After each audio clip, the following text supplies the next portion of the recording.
Hi hello. இது பார்த்தீங்கன்னா 2 embroidery பிளவுஸோட வந்திருக்கேன். ஒன்று ஒன்றா காட்டுறேன். இதுதான் சாரி. இந்த சாரிக்கு வந்து இந்த பிளவுஸு. இது பிளவுஸ் வந்து சாரிலேயே வந்த பிளவுஸு. இதுல பார்த்தீங்கன்னா சாரியில மாங்காய் வந்திருக்கு. ஸோ நம்ம வந்து மாங்காய் டிசைன் மாதிரி போட்டிருக்கோம் சிம்பிளா. அதே சேம் கலருன்றதுனால நம்ம கோல்டும் அந்த சேம் கலரும் ஹைலைட் பண்ணி கொடுத்துருக்கோம். எப்படி இருக்கு பாருங்க. ஸ்லீவ்ஸ்ல வந்து பார்டர் கொடுத்துருக்காங்க. பார்டருக்கு மேல போட்டு பார்டர் டிஸ்டர்ப் பண்ணாம பார்டருக்கு மேல போட்டிருக்கோம். எப்படி இருக்கு பாருங்க. இன்னொரு சாரி வந்து பாத்தீங்கன்னா அதே purple colour silver colour border மாதிரி வந்திருக்கு. இதுக்கு எப்படி போட்டிருக்கோம் பாருங்க. பாருங்க ஃப்ளவரு லீஃப் இந்த மாதிரி வந்த மாதிரி அழகா போட்டிருக்கோம் பாருங்க. இதுதான் பேக் நெக்கு.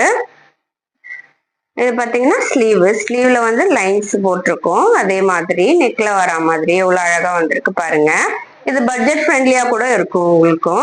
உங்களுக்கு தேவைப்பட்டுனா கீழே கொடுத்துருக்க நம்பருக்கு கான்டாக்ட் பண்ணுங்க. வேற எதுனா டீட்டெயிலுக்கு இந்த பேஜை ஃபாலோ பண்ணிக்கோங்க, சப்ஸ்கிரைப் பண்ணிக்கோங்க. Thank you friends.